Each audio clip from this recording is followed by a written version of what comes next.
video to help practice with Mozart's Processional on page 39. We are first doing the melody piece. So we are going to start off with setting my metronome. There's 4 beats in 1 measure, and this piece starts with a pickup note, right? Which is an up bow. So let's get ready. I have my bow toward the tip because, again, it's an up bow pickup note. So I'm going to count 3 beats, and then we'll start on beat 4 with an up bow. 3rd finger on the D string, please. Here we go. 1, 2, 3.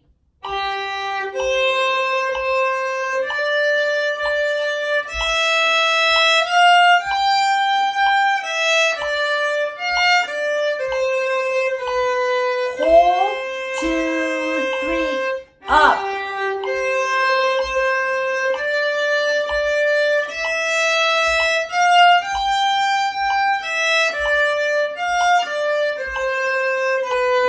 Hold, 2, 3.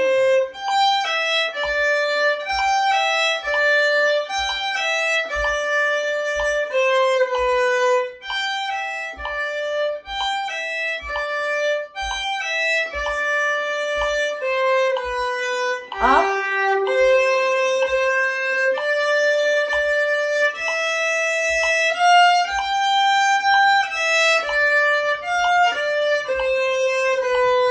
One, 2, 3, rest. The last beat is a rest.